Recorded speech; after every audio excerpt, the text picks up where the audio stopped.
The Pickwick Papers by Charles Dickens. Chapter 5. A short one, showing among other matters how Mr. Pickwick undertook to drive and Mr. Winkle to ride, and how they both did it. Bright and pleasant was the sky, balmy the air, and beautiful the appearance of every object around, as Mr. Pickwick leaned over the balustrades of Rochester Bridge, contemplating nature and waiting for breakfast. The scene was indeed one which might well have charmed a far less reflective mind than that to which it was presented. On the left of the spectator lay the ruined wall, broken in many places, and in some overhanging the narrow beach below in rude and heavy masses.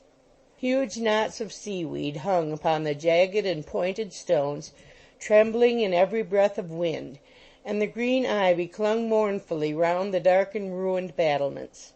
Behind it rose the ancient castle, its towers roofless, and its massive walls crumbling away, but telling us proudly of its old might and strength, as when, 700 years ago, it rang with the clash of arms, or resounded with the noise of feasting and revelry. On either side, the banks of the Medway, covered with cornfields and pastures, with here and there a windmill or a distant church, stretched away as far as the eye could see, presenting a rich and varied landscape, rendered more beautiful by the changing shadows which passed swiftly across it as the thin and half-formed clouds skimmed away in the light of the morning sun. The river, reflecting the clear blue of the sky, glistened and sparkled as it flowed noiselessly on, and the oars of the fishermen dipped into the water with a clear and liquid sound as their heavy but picturesque boats glided slowly down the stream. Mr. Pickwick was roused from the agreeable reverie into which he had been led by the objects before him, by a deep sigh and a touch on his shoulder. He turned round, and the Dismal Man was at his side. "Contemplating the scene?" inquired the Dismal Man. "I was," said Mr. Pickwick. "And congratulating yourself on being up so soon?" Mr. Pickwick nodded assent. "Ah, people need to rise early to see the sun in all his splendor, for his brightness seldom lasts the day through. The morning of day and the morning of life are but too much alike." "You speak truly, sir," said Mr. Pickwick. "How common the saying," continued the Dismal Man, "the morning's too fine to last." How well might it be applied to our everyday existence. God, what would I forfeit to have the days of my childhood restored, or to be able to forget them forever? "You have seen much trouble, sir," said Mr. Pickwick compassionately. "I have," said the Dismal Man hurriedly, "I have. More than those who see me now would believe possible." He paused for an instant, and then said abruptly, "Did it ever strike you on such a morning as this that drowning would be happiness and peace?" "God bless me, no," replied Mr. Pickwick, edging a little from the balustrade, as the possibility of the Dismal Man's tipping him over by way of experiment occurred to him rather forcibly. "I have thought so often," said the Dismal Man, without noticing the action. "The calm, cool water seems to me to murmur an invitation to repose and rest. A bound, a splash, a brief struggle. There is an eddy for an instant. It gradually subsides into a gentle ripple. The waters have closed above your head, and the world has closed upon your miseries and misfortunes forever." The sunken eye of the Dismal Man flashed brightly as he spoke, but the momentary excitement quickly subsided, and he turned calmly away as he said, "There, enough of that. I wish to see you on another subject. You invited me to read that paper the night before last, and listened attentively while I did so?" "I did," replied Mr. Pickwick, "and I certainly thought—" "I asked for no opinion," said the Dismal Man, interrupting him, "and I want none. You are travelling for amusement and instruction. Suppose I forward you a curious manuscript, observe, not curious because wild or improbable, but curious as a leaf from the romance of real life. Would you communicate it to the club of which you have spoken so frequently?" "Certainly," replied Mr. Pickwick, "if you wished it." "And it would be entered on their transactions." "You shall have it," replied the Dismal Man. "Your address?" And Mr. Pickwick, having communicated their probable route, The dismal man carefully noted it down in a greasy pocket-book, and, resisting Mr. Pickwick's pressing invitation to breakfast, left that gentleman at his inn and walked slowly away. Mr. Pickwick found that his three companions had risen and were waiting his arrival to commence breakfast, which was ready laid in tempting display. They sat down to the meal, and broiled ham, eggs, tea, coffee, and sundries began to disappear with a rapidity which at once bore testimony to the excellence of the fare and the appetites of its consumers. "Now, about Manor Farm," said Mr. Pickwick. "How shall we go?" "We had better consult the waiter, perhaps," said Mr. Tupman, and the waiter was summoned accordingly. "Dingley Dell, gentlemen? 15 miles, gentlemen. Cross-road. Post-chaise, sir?" "Post-chaise won't hold more than 2," said Mr. Pickwick. "True, sir. Beg your pardon, sir. Very nice 4-wheeled chaise, sir. Seat for 2 behind. 1 in front for the gentleman that drives. Oh, beg your pardon, sir. That'll only hold 3." "What's to be done?" said Mr. Snodgrass. "Perhaps one of the gentlemen would like to ride, sir," suggested the waiter, looking towards Mr. Winkle. "Very good saddle horses, sir. Any of Mr. Wardle's men coming to Rochester bring 'em back, sir." "The very thing," said Mr. Pickwick. "Winkle, will you go on horseback?" Now Mr. Winkle did entertain considerable misgivings in the very lowest recesses of his own heart relative to his equestrian skill. But as he would not have them even suspected on any account, he at once replied with great hardihood, "Certainly, I should enjoy it of all things." Mr. Winkle had rushed upon his fate. There was no resource. "Let them be at the door by 11," said Mr. Pickwick. "Very well, sir," replied the waiter. The waiter retired, the breakfast concluded, and the travellers ascended to their respective bedrooms to prepare a change of clothing to take with them on their approaching expedition. Mr. Pickwick had made his preliminary arrangements, and was looking over the coffee-room blinds at the passengers in the street, when the waiter entered and announced that the chaise was ready. An announcement which the vehicle itself confirmed by forthwith appearing before the coffee-room blinds aforesaid. It was a curious little green box on 4 wheels, with a low place like a wine-bin for 2 behind, and an elevated perch for 1 in front, drawn by an immense brown horse, displaying great symmetry of bone. An ostler stood near, holding by the bridle another immense horse, apparently a near relative of the animal in the chase, ready saddled for Mr. Winkle. "Bless my soul," said Mr. Pickwick, as they stood upon the pavement while the coats were being put in. "Bless my soul, who's to drive? I never thought of that." "Oh, you, of course," said Mr. Tupman. "Of course," said Mr. Snodgrass. "I!" exclaimed Mr. Pickwick. "Not the slightest fear, sir," interposed the hostler. "Warrant him quiet, sir. A hinfant in arms might drive him." "He don't shy, does he?" inquired Mr. Pickwick. "Shy, sir? He wouldn't shy if he was to meet a wagon load of monkeys with their tails burned off." The last recommendation was indisputable. Mr. Tupman and Mr. Snodgrass got into the bin, Mr. Pickwick ascended to his perch, and deposited his feet on a floor-cloth shelf erected beneath it for that purpose. "Now, Shiny Villiam," said the hostler to the deputy hostler, "give the gentleman the ribbons." Shiny Villiam, so called probably from his sleek hair and oily countenance, placed the reins in Mr. Pickwick's left hand, and the upper hostler thrust a whip into his right. "Whoa!" cried Mr. Pickwick, as the tall quadruped evinced a decided inclination to back into the coffee-room window. "Whoa!" echoed Mr. Tupman and Mr. Snodgrass from the bin. "Only his playfulness, gentlemen," said the head hostler encouragingly. "Just kitch hold on him, Villiam." The deputy restrained the animal's impetuosity, and the principal ran to assist Mr. Winkle in mounting. "T'other side, sir, if you please." "Blowed if the gentleman warn't a-getting up on the wrong side," whispered a grinning post-boy to the inexpressibly gratified waiter.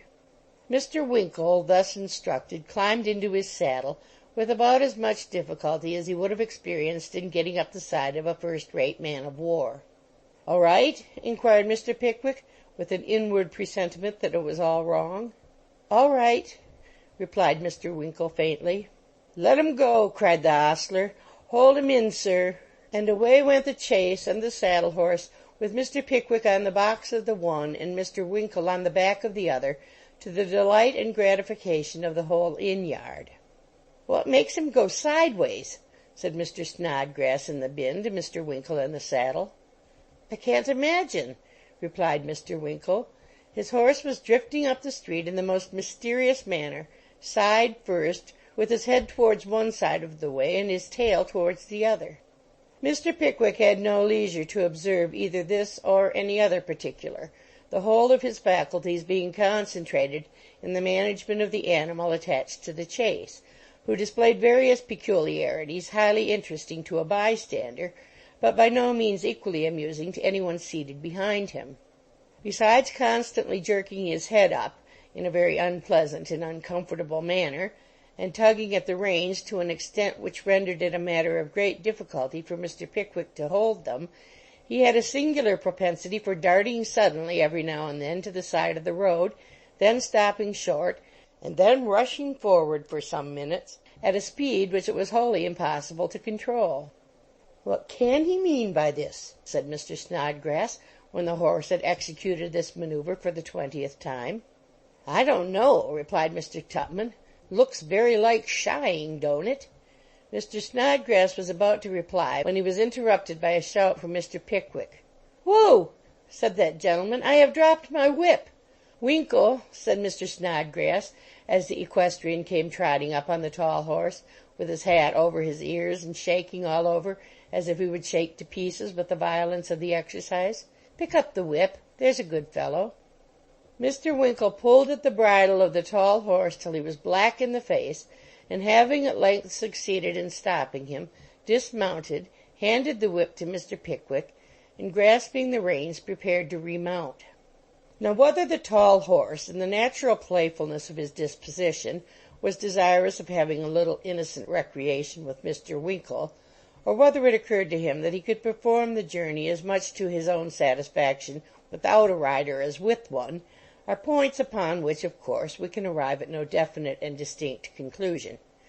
By whatever motives the animal was actuated, certain it is that Mr. Winkle had no sooner touched the reins than he slipped them over his head and darted backwards to their full length. "Poor fellow," said Mr. Winkle soothingly. "Poor fellow, good old horse." The "poor fellow" was proof against flattery. The more Mr. Winkle tried to get nearer him, the more he sidled away, and notwithstanding all kinds of coaxing and wheedling, there were Mr. Winkle and the horse going round and round each other for 10 minutes, at the end of which time each was at precisely the same distance from the other as when they first commenced, an unsatisfactory sort of thing under any circumstances, but particularly so in a lonely road where no assistance can be procured. "What am I to do?" shouted Mr. Winkle, after the dodging had been prolonged for a considerable time. "What am I to do? I can't get on him." "You had better lead him till we come to a turnpike," replied Mr. Pickwick from the chaise. "But he won't come," roared Mr. Winkle. "Do come and hold him." Mr. Pickwick was the very personation of kindness and humanity. He threw the reins on the horse's back, and having descended from his seat, carefully drew the chaise into the hedge, lest anything should come along the road, and stepped back to the assistance of his distressed companion, leaving Mr. Tupman and Mr. Snodgrass in the vehicle. The horse no sooner beheld Mr. Pickwick advancing towards him with the chaise whip in his hand, than he exchanged the rotary motion in which he had previously indulged for a retrograde movement of so very determined a character that it at once drew Mr. Winkle, who was still at the end of the bridle, at a rather quicker rate than fast walking, in the direction from which they had just come. Mr. Pickwick ran to his assistance, but the faster Mr. Pickwick ran forward, the faster the horse ran backward. There was a great scraping of feet and kicking up of the dust, and at last Mr. Winkle, his arms being nearly pulled out of their sockets, fairly let go his hold. The horse paused, stared, shook his head, turned round, and quietly trotted home to Rochester, leaving Mr. Winkle and Mr. Pickwick gazing on each other with countenances of blank dismay. A rattling noise at a little distance attracted their attention. They looked up.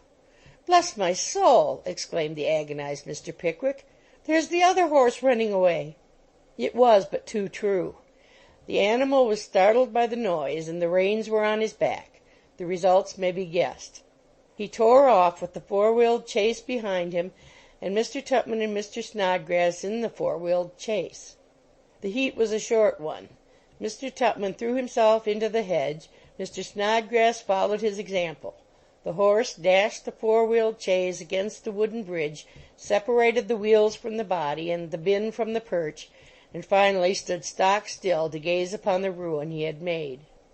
The first care of the two unspilt friends was to extricate their unfortunate companions from their bed of quickset, a process which gave them the unspeakable satisfaction of discovering that they had sustained no injury beyond sundry rents in their garments and various lacerations from the brambles. The next thing to be done was to unharness the horse.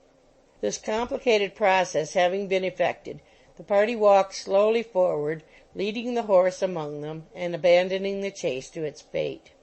An hour's walk brought the travellers to a little roadside public-house, with two elm trees, a horse trough, and a sign-post in front, one or two deformed hayricks behind, a kitchen garden at the side, and rotten sheds and mouldering outhouses jumbled in strange confusion all about it. A red-headed man was working in the garden, and to him Mr. Pickwick called lustily, "Hullo, there!" The red-headed man raised his body, shaded his eyes with his hand, and stared long and coolly at Mr. Pickwick and his companions. "Hullo, there!" repeated Mr. Pickwick. "Hullo!" was the red-headed man's reply. "How far is it to Dingley Dell?" "Better 7 mile." "Is it a good road?" "No, 'tain't." Having uttered this brief reply, and apparently satisfied himself with another scrutiny, the red-headed man resumed his work. "We want to put this horse up here," said Mr. Pickwick. "I suppose we can, can't we?" "Want to put that 'ere horse up, do 'ee?" repeated the red-headed man, leaning on his spade. "Of course," replied Mr. Pickwick, who had by this time advanced, horse in hand, to the garden rails. "Missus!" roared the man with the red head, emerging from the garden, and looking very hard at the horse. "Missus!" A tall, bony woman, straight all the way down, in a coarse blue pelisse, with the waist an inch or two below her armpits, responded to the call. "Can we put this horse up here, my good woman?" said Mr. Tupman, advancing and speaking in his most seductive tones. The woman looked very hard at the whole party, and the red-headed man whispered something in her ear. "No," replied the woman, after a little consideration. "I'm afeard on it." "Afraid!" exclaimed Mr. Pickwick. "What's the woman afraid of?" "It got us in trouble last time," said the woman, turning into the house. "I won't have nothin' to say to 'un." "Most extraordinary thing I've ever met with in my life," said the astonished Mr. Pickwick. I really believe," whispered Mr. Winkle, as his friends gathered round him, "that they think we have come by this horse in some dishonest manner." "What!" exclaimed Mr. Pickwick in a storm of indignation. Mr. Winkle modestly repeated his suggestion. "Hullo, you fellow!" said the angry Mr. Pickwick. "Do you think we stole the horse?" "I'm sure ye did," replied the red-headed man, with a grin which agitated his countenance from one auricular organ to the other. Saying which, he turned into the house and banged the door after him. "It's like a dream!" ejaculated Mr. Pickwick. "A hideous dream! The idea of a man's walking about all day with a dreadful horse that he can't get rid of!" The depressed Pickwickians turned moodily away, with the tall quadruped, for which they all felt the most unmitigated disgust, following slowly at their heels. It was late in the afternoon when the four friends and their four-footed companion turned into the lane leading to Manor Farm, and even when they were so near their place of destination, the pleasure they would otherwise have experienced was materially damped as they reflected on the singularity of their appearance and the absurdity of their situation. Torn clothes, lacerated faces, dusty shoes, exhausted looks, and, above all, the horse. Oh, how Mr. Pickwick cursed that horse! He had eyed the noble animal from time to time with looks expressive of hatred and revenge. More than once he had calculated the probable amount of the expense he would incur by cutting his throat, and now the temptation to destroy him, or to cast him loose upon the world, rushed upon his mind with tenfold force. He was roused from a meditation on these dire imaginings by the sudden appearance of two figures at a turn of the lane. It was Mr. Wardle and his faithful attendant, the fat boy. "Why, where have you been?" said the hospitable old gentleman. "I've been waiting for you all day." "Well, you do look tired." "What? Scratches? Not hurt, I hope, eh? Well, I am glad to hear that, very. So you've been spilt, eh? Never mind, common accident in these parts. Joe, he's asleep again. Joe, take that horse from the gentleman and lead it into the stable." The fat boy sauntered heavily behind them with the animal, and the old gentleman, condoling with his guests in homely phrase on so much of the day's adventures as they thought proper to communicate, led the way to the kitchen. "We'll have you put to rights here," said the old gentleman, "and then I'll introduce you to the people in the parlour. Emma, bring out the cherry brandy. Now, Jane, a needle and thread here. Towels and water, Mary. Come, girls, bustle about." 3 or 4 buxom girls speedily dispersed in search of the different articles in requisition, while a couple of large-headed, circular-visaged males rose from their seats in the chimney-corner; for although it was a May evening, their attachment to the wood fire appeared as cordial as if it were Christmas, and dived into some obscure recesses, from which they speedily produced a bottle of blacking and some half-dozen brushes.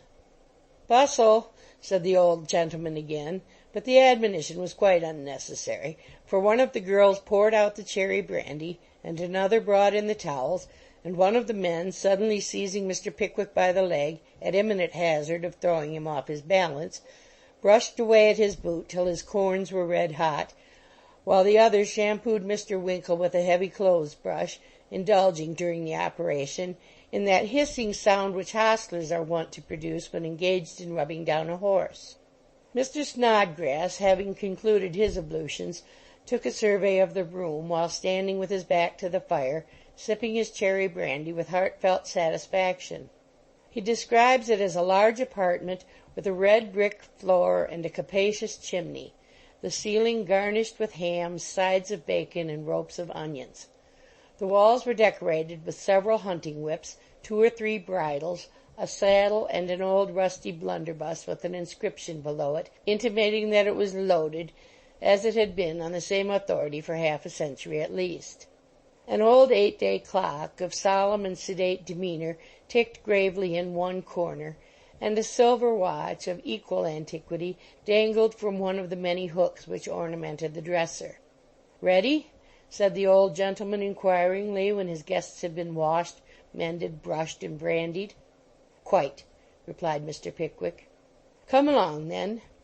And the party, having traversed several dark passages, and being joined by Mr. Tupman, who had lingered behind to snatch a kiss from Emma, for which he had been duly rewarded with sundry pushings and scratchings, arrived at the parlour door. "Welcome," said their hospitable host, throwing it open and stepping forward to announce them. "Welcome, gentlemen, to Manor Farm." End of chapter 5.